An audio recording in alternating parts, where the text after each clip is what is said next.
आरव छत से नीचे झांक रहा था। उसकी आंखों में डर जम चुका था। नीचे सड़क पर एक आदमी लड़खड़ाते हुए चल रहा था। उसका सिर अजीब कोण पर झुका हुआ था। मुंह से धीमी कराह निकल रही थी। फिर अचानक उसने सिर उठाया। उसकी आंखें पूरी तरह सफेद थीं। होठों के कोनों से काला सा झाग टपक रहा था। दांत किसी जानवर की तरह भींचे हुए। वह अब आदमी नहीं था, वह ज़ॉम्बी था। 3 हफ्ते पहले तक सब कुछ सामान्य था। टीवी चैनलों पर एक छोटी सी खबर चल रही थी। पूर्वी एशिया के एक लैब से फैला अज्ञात वायरस। अब भारत में भी 2 संदिग्ध मामले।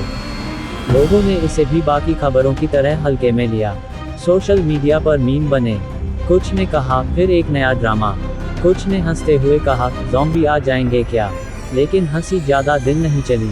पहले अस्पताल भरने लगे, फिर डॉक्टर गायब होने लगे, फिर एम्बुलेंस की आवाज़ें भी बंद हो गईं। वायरस का असर अजीब था। पहले तेज़ बुखार, फिर सांस में जलन जैसे फेफड़े अंदर से जल रहे हों।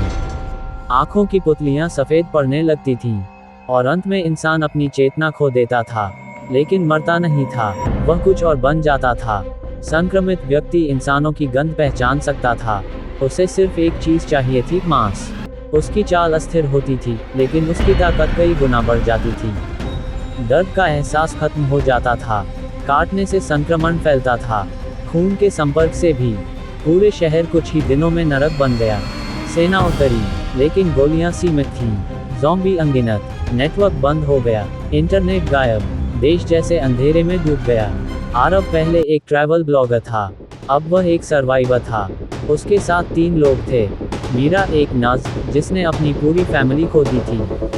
कबीर एक मैकेनिक, हाथों में हमेशा हथियार तैयार। अनाया एक 14 साल की लड़की, जिसकी आंखों में अब भी उम्मीद थी। वे एक पुरानी अपार्टमेंट बिल्डिंग की छत पर छिपे थे। खाना सीमित था, पानी भी। हर रात दूर से चीखें सुनाई देती थीं। कभी गोली की आवाज़, कभी किसी का अंतिम रोना। उस रात हवा भारी थी। आसमान पर बादल ऐसे जमा थे जैसे कुछ बुरा होने वाला हो। मीरा नीचे सीढ़ियों की ओर देख रही थी। मुझे कुछ आवाज़ सुनाई दी, उसने धीमे कहा। कबीर ने बंदूक उठाई। आरव ने टॉर्च ऑन की। सीढ़ियों से धीरे धीरे घिसटने की आवाज़ आ रही थी। फिर एक परछाई दिखी, एक ज़ॉम्बी, फिर दूसरा, फिर तीसरा। वे ऊपर चढ़ रहे थे। तेज भागो, आरव चिल्लाया। वे छत के दूसरे छोर की ओर दौड़े, लेकिन रास्ता बंद था। एक ही रास्ता था, नीचे कूदना। नीचे 5 मंजिल की ऊंचाई।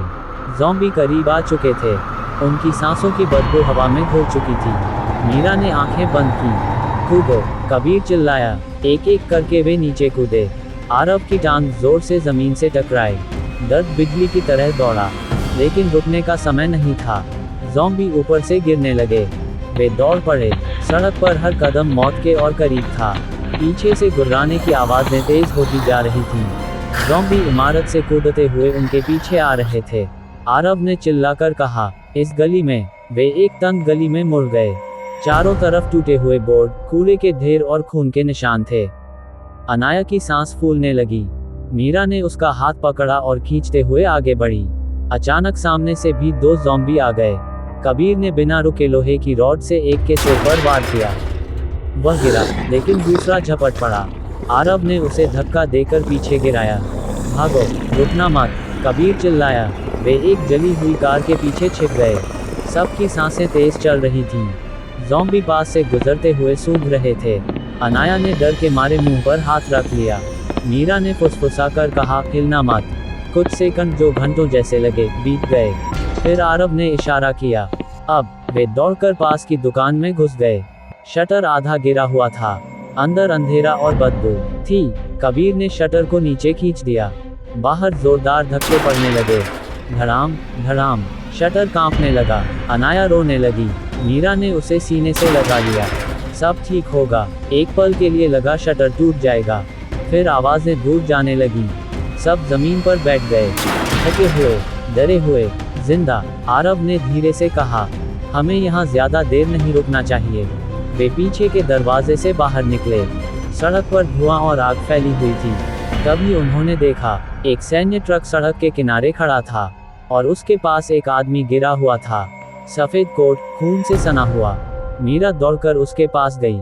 ये जिंदा है, उस आदमी ने मुश्किल से आंखें खोलीं। कांपती आवाज में बोला, मैं वैज्ञानिक हूँ, मेरे पास वायरस का डेटा है। आरव झुक गया। क्या कोई इलाज है? वैज्ञानिक ने धीमे से कहा। इलाज नहीं, लेकिन कंट्रोल शायद। उसने कांपते हाथों से एक चिप निकाली। इसे सुरक्षित जगह ले जाओ। और फिर उसकी आंखें बंद हो गईं। वह मर चुका था, लेकिन उसकी उम्मीद जिंदा थी। दूर से फिर गुर्राने की आवाजें आने लगीं। ज़ॉम्बी उन्हें सूंघ चुके थे। कबीर ने ट्रक की ओर देखते हुए कहा, अब रुकने का टाइम नहीं है। और वे फिर दौड़ पड़े, मौत से आगे। अचानक सायरन बजा। ज़ॉम्बी हर दिशा से आने लगे। सैकड़ों, हजारों। वे ट्रक की ओर भागे। कबीर ड्राइविंग सीट पर बैठा। इंजन जोर से गरजा। आरव ने पीछे का दरवाजा बंद किया। ट्रक झटके से आगे बढ़ा, लेकिन सड़क पहले ही भर चुकी थी। अंधेरे से दर्जनों ज़ॉम्बी निकलते हुए ट्रक की ओर दौड़े। उनकी लड़खड़ाती चाल और तेज गुर्राहट हवा में गूंज रही थी। कबीर ने एक्सेलेरेटर पूरा दबा दिया। ट्रक ज़ॉम्बियों के बीच से रास्ता बनाता हुआ आगे बढ़ा। कुछ ज़ॉम्बी बोनट पर गिर पड़े। एक ने शीशे पर जोर से सिर मारा। शीशा गड़क गया। अनाया डर से मीरा से चिपक गई। नीचे बैठो, मीरा ने फुसफुसा कर कहा। पीछे से एक ज़ॉम्बी दरवाजे का हैंडल खींचने लगा। आरव ने लोहे की रॉड से उसके हाथ पर वार किया। ज़ॉम्बी लड़खड़ा कर नीचे गिर गया। ज़ॉम्बी चारों तरफ से घेरने लगे। अब नहीं रुकेगा, कबीर दहाड़ा। उसने गियर बदला। ट्रक झटके से आगे उछला और भीड़ से निकल गया। पीछे कुछ ज़ॉम्बी गिर पड़े, कुछ अब भी पीछा कर रहे थे। आगे पहाड़ियों की ओर रास्ता जाता था। कबीर ने मोड़ काटा। ट्रक शहर से बाहर निकल गया।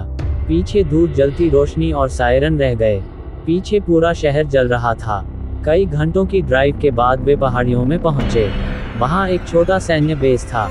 कुछ बचे हुए सैनिक। उम्मीद अभी मरी नहीं थी। आरव ने चिप सौंपी। शायद एक दिन दुनिया फिर सांस ले सके। लेकिन खतरा अभी खत्म नहीं हुआ था, क्योंकि वायरस हवा में था, धरती में था, इंसानों के भीतर छिपा था। और कहीं दूर एक नया ज़ॉम्बी उठ रहा था।